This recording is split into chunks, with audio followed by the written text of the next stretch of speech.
I closed a $10 million deal for the family business, got fired by my parents and kicked out with them saying, "You're just an employee." But they forgot I kept something worth more than that multi-million-dollar deal. Thank you for being here with me today. I hope you're having a wonderful day wherever you are. I'd love it if you could share in the comments which city or country you're watching from and what time it is there. Now, let's begin our story together. The air in my parents' meticulously decorated living room was thick with the scent of polished wood and the faint, cloying sweetness of Mom's signature potpourri. It was a smell that had always meant home, safety, family. Tonight, it felt like a shroud. $10 million, I repeated, the words feeling foreign and heavy on my tongue. My voice was hoarse, raw from weeks of relentless negotiation, late nights fueled by lukewarm coffee and a desperate need to prove myself. The contract sat on the glass coffee table between us, a thick stack of paper representing 18 months of my life, distilled into signatures and legalese. It was the biggest deal the family business, Hadley & Sons Construction, had ever landed, a multi-phase urban development project that would secure our financials for the next decade and cement our reputation. Dad didn't immediately clap me on the back or offer a hearty congratulations, the way he might have done for Mark, my older brother. Instead, he adjusted his glasses, his gaze flicking from the contract to my face. Mom sat beside him on the sofa, her hands clasped neatly in her lap, a faint, unreadable smile playing on her lips. The silence stretched, filled only by the ticking of the grandfather clock in the hall, a clock that had measured out every hour of my 32 years living in this house, working for this company. Finally, Dad cleared his throat, a dry, rasping sound that always preceded something unpleasant. "That's significant, David," he said, using my full first name, which was never a good sign. "Very significant. It guarantees our future, Dad," I said, leaning forward, a flicker of genuine pride finally breaking through my exhaustion. "This puts us on a whole new level." Mom's smile tightened. "Yes, well, futures are always uncertain, aren't they?" My chest tightened, a familiar knot of anxiety beginning to form. This wasn't the reaction I'd played out in my head 100 times during those long, lonely nights. No slaps on the back. No, "We're proud of you, son." Just caution, dismissiveness. Dad picked up the contract, flipped a few pages without seeming to read them, then set it back down. His eyes, usually sharp and demanding, seemed strangely distant. "David," he started, his voice shifting from business formality to something colder, more clinical. "Your mother and I have been discussing the future of the company, and your role in it." My heart sank. Here it comes, I thought. The but. There was always a but with them. "You did well, but you worked hard, but..." He leaned back, a posture of finality. "Effective immediately, your employment with Hadley & Sons is terminated." The words hit me like a physical blow. The scent of potpourri seemed to evaporate, replaced by the metallic taste of shock in my mouth. My ears started ringing. Terminated? After the $10 million deal? What? I stammered, struggling to catch my breath. It felt like someone had wrapped barbed wire around my lungs. Mom finally spoke, her voice soft but utterly unyielding. "It's time for a change, David. The company needs fresh leadership. Mark is ready to step up now. He has different skills, a different vision." Mark, of course. My older brother, who joined the company 5 years after me, fresh out of an MBA program he barely scraped through, and was immediately given a vice president title while I remained senior project manager, despite bringing in half our revenue. Mark, who left by 4:30 p.m. every day for golf or cocktails, whose different vision mostly involved rebranding the logo and complaining about the cost of good coffee in the office. "Mark," I whispered, the name tasting like bile. "I just closed the biggest deal in company history. 18 months of my life. And you're firing me? For Mark." Dad's expression hardened. This was the look I knew best, the one that shut down all arguments, all emotions. "You're just an employee here, David," he stated flatly. "A valued one, yes, but an employee nonetheless. Your mother and I own the company. We have the right to make these decisions. You're just an employee." The phrase echoed in the sudden, ringing silence.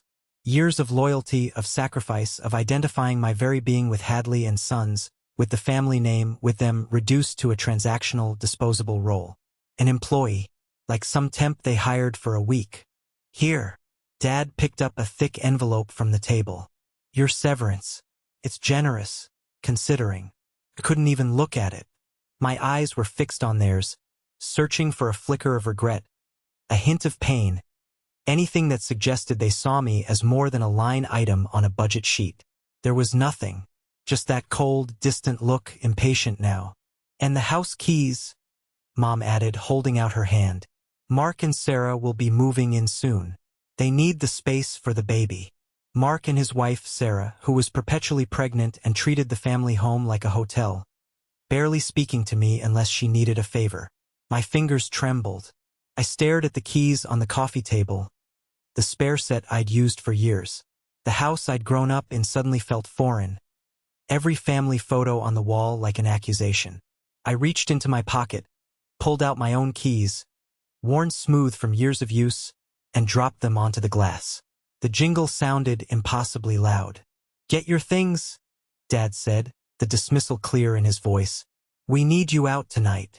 I didn't argue. Couldn't. The air felt too thin, the betrayal too immense. I just nodded, stood up on legs that felt like lead, and walked out of the living room, leaving the $10 million contract and my shattered life behind. Packing was a blur. Just 2 suitcases and a box of books and essentials. I didn't linger, didn't look at the photos lining the hallway, didn't say goodbye. It felt like fleeing a burning building, leaving everything precious to turn to ash. Stepping out the front door into the cool night air, the familiar scent of Mom's rose garden, usually comforting, now felt mocking. I got into my car, a sensible sedan I'd bought with money I'd earned at the company, and drove away from the only home I'd ever known. The next few days were a special kind of hell. I crashed on my college roommate Jake's couch. His apartment smelled of stale pizza and desperation, a far cry from the sterile perfection of my parents' house. Sleep offered no escape, only vivid nightmares of contracts turning to dust and doors slamming in my face. Waking up was worse. Each morning, the cold, hard reality crashed down.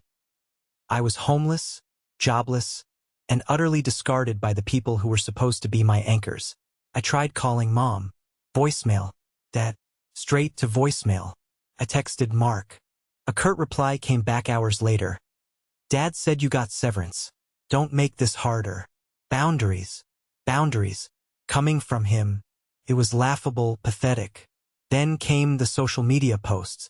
Mark uploaded photos of my parents hosting a lavish dinner party. Clearly a celebration of the $10 million deal.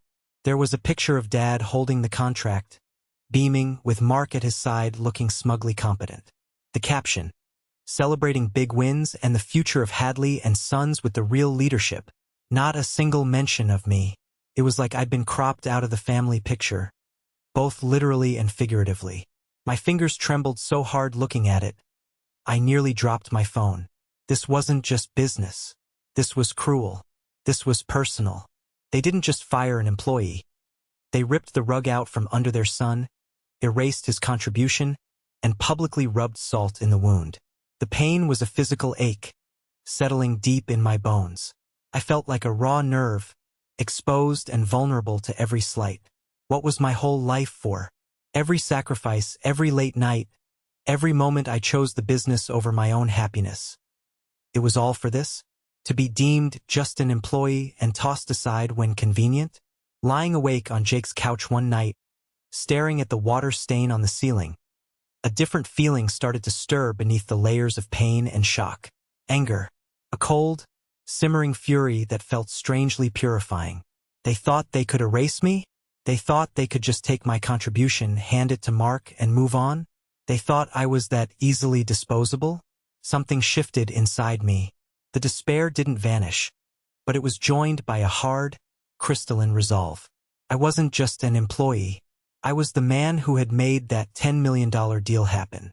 I was the one who had built the relationship with the client, who understood the intricacies of the project, who knew where all the skeletons were buried both in the business and, as I was beginning to realize in the family's past. It started subtly. While gathering documentation, the lawyer Jake insisted I speak to had requested standard stuff for a wrongful termination consult. I found myself going through old digital files, archives I'd maintained meticulously for years. Folders upon folders of project details, client histories, financial reports. And then I found it. Not actively looking for it, not initially. It was buried deep within an old project directory from about 10 years ago, mislabeled, almost deliberately obscured. A series of emails, internal memos, and financial spreadsheets. My chest tightened, not with anxiety this time, but with a dawning, sickening horror. This wasn't just questionable accounting. This was deliberate, systemic fraud. Shell corporations used to funnel money, inflated invoices, kickbacks, falsified safety reports on projects completed years ago that people now lived and worked in. It was extensive, reaching back years, directly involving both my father and, by complicity, my mother. They weren't just shrewd businessmen. They were criminals. The metallic taste was back, but this time it wasn't shock. It was disgust, and a cold certainty. This was why they were so quick to get rid of me after the $10 million deal. A deal this size would bring unprecedented scrutiny, audits, due diligence, public filings. They needed me gone before I stumbled upon this, or worse, before my integrity compelled me to report it. They hadn't fired me because Mark was ready. They'd fired me because I was an unknown risk to their carefully constructed, fraudulent empire. And then another memory surfaced, triggered by the dates on those old files. It wasn't just about the business fraud. It connected to something else, something that had always felt off, a low hum of unfairness beneath the surface of my childhood. About 15 years ago, when Grandma Helen passed, she left a significant sum, specifically earmarked in a trust for her beloved grandchildren's future. Mom and Dad had told us it was a modest amount, enough for a down payment on a small starter home each, maybe. They said they'd manage the trust for us, invest it wisely in the family business to grow it for our collective future. But I remembered seeing glimpses of Grandma's actual will, the numbers mentioned by Uncle George at the funeral. The amount was much larger than Mom and Dad claimed. Digging deeper into those old digital archives, I found scanned copies of documents related to Grandma Helen's trust. It wasn't modest at all. It was substantial. And the documents showed that shortly after she died, Mom and Dad, using a loophole, had dissolved the trust and absorbed the vast majority of the funds directly into a business account they controlled, effectively cutting me and Mark out of the direct inheritance. Mark, at least, had later benefited from lavish business expenses, paid for by the company, luxury cars, trips, private school for his kids, things I was told the company couldn't afford for me. It wasn't just that they undervalued me now. They had systematically lied to and defrauded me for years, using Grandma's legacy. A legacy meant to secure my future outside their immediate control, to fund their own ventures and the privileged life of my sibling, while I was kept on a tight leash, working for the family. The anger solidified into a hard, cold core. The pain was still there, a dull throb, but it was no longer paralyzing. It was fuel. They didn't just fire me. They exposed a lifetime of calculated manipulation and greed. They thought they could discard me because I was just an employee. They were wrong. I was the keeper of their darkest secrets. I met with the lawyer again, a sharp woman named Ms. Albright. Her office was minimalist, efficient, smelling faintly of lemon polish and quiet power. I laid out everything. The firing, the history of being marginalized, the discovery of the widespread business fraud, and the documents related to Grandma Helen's trust. I watched her expression shift from professional interest to grim focus. She was quiet for a long moment after I finished, tapping a pen against her legal pad. "Mr. Hadley," she said finally, her voice low, This is significant. The wrongful termination is one thing. The inheritance issue is serious civil fraud. But the business practices you've documented, that's potentially federal criminal territory. Tax evasion, wire fraud, maybe more, depending on the specifics of those safety reports. A knot tightened in my stomach, but I didn't back down. What are my options? Options. She met my gaze directly. You have leverage, Mr. Hadley. significant leverage. Your parents built an empire on a shaky foundation, and you have the proof. You could walk away, anonymously report this evidence to the authorities, and let the chips fall where they may. Or, you could use this, negotiate, demand compensation not just for your firing but for years of underpayment, for the inheritance, for the emotional damages. You could also potentially negotiate your way back into the company, on your terms with a guaranteed stake. The thought of going back made me feel sick. But walking away and letting them get away with it? Letting them continue their fraud, while Mark reaped the benefits of the $10 million deal I closed. No, not after everything. I don't want their company, I said, the words firm and clear. I want them to face the consequences. I want them to understand that I wasn't just an employee, and I want what was stolen from me. Not just the money, but the recognition, the truth. Ms. Albright nodded, a flicker of respect in her eyes. All right, then we leverage the truth. We need to be strategic. Your parents will fight dirty. They'll try to discredit you, claim you fabricated evidence, use their influence. We need to hit them where it hurts most, their reputation and the business they built on lies. We began to plan, carefully, meticulously, gathering and organizing the evidence, anticipating their moves. We decided on the moment and place for the confrontation, not a courtroom initially, but a high-stakes business setting where their social mask and professional reputation were on the line. A place where the truth would have the maximum impact, not just legally, but personally and publicly. The opportunity came sooner than expected. A major industry gala, ostensibly a celebration of the year's biggest deals. My parents, of course, would be there, basking in the glory of the $10 million contract I delivered. They'd invited key clients, partners, competitors, and the press. It was the perfect stage for their performance. And for my unmasking, Ms. Albright arranged for my attendance. My parents were listed as primary hosts, Mark as the future leader. Walking into that glittering ballroom felt surreal. The air was thick with expensive perfume, polite laughter, and the clinking of champagne flutes.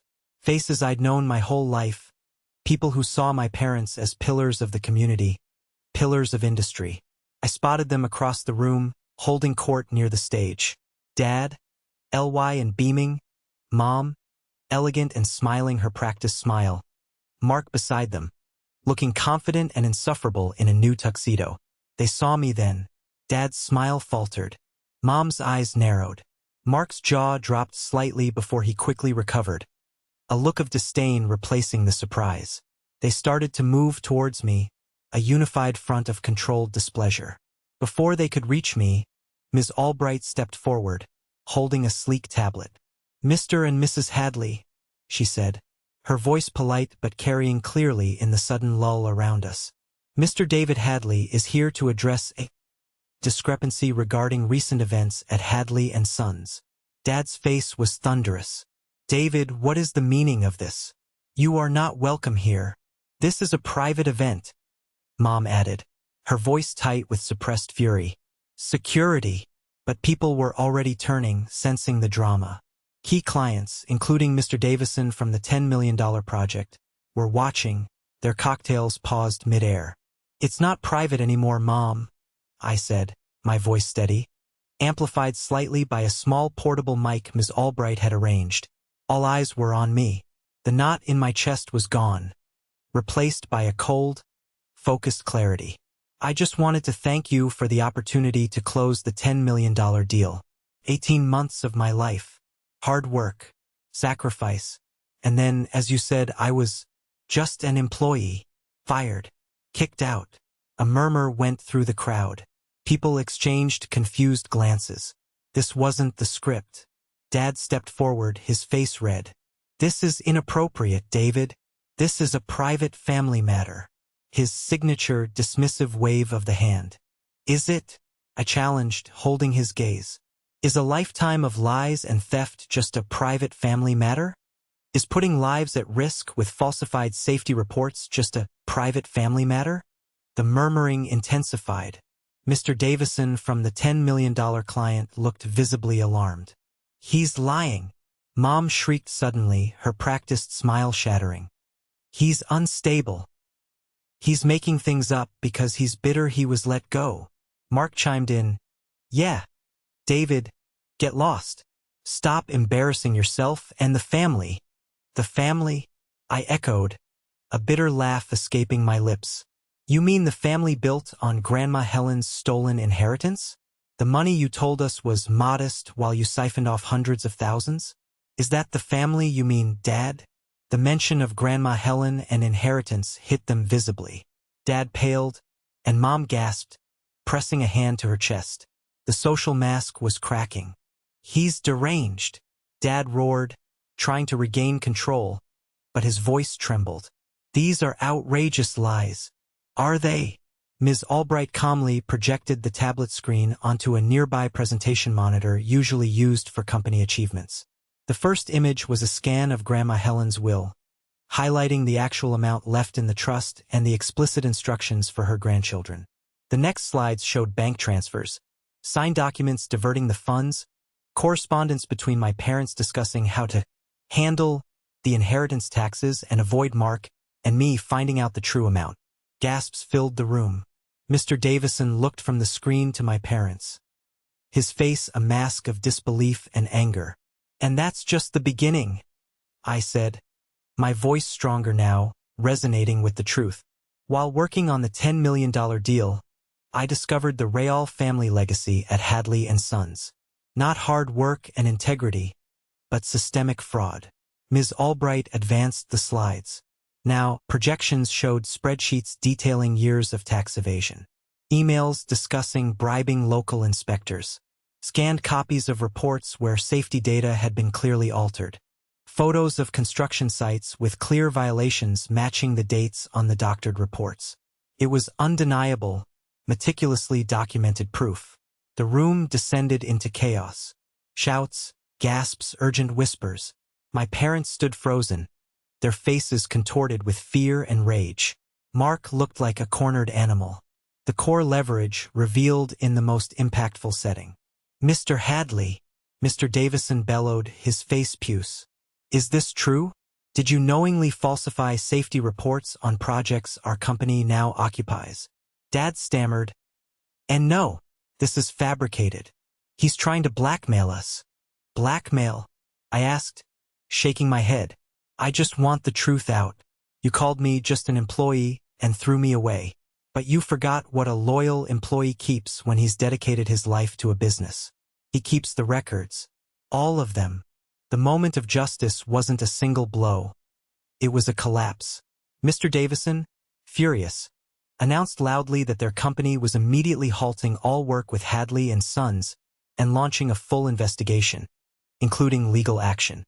Other clients began distancing themselves, faces pale with shock and fear of association.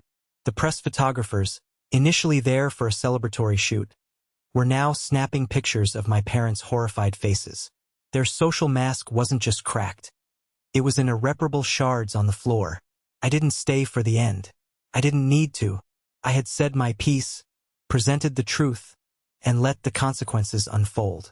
I walked out of the ballroom, the cacophony of panicked voices fading behind me.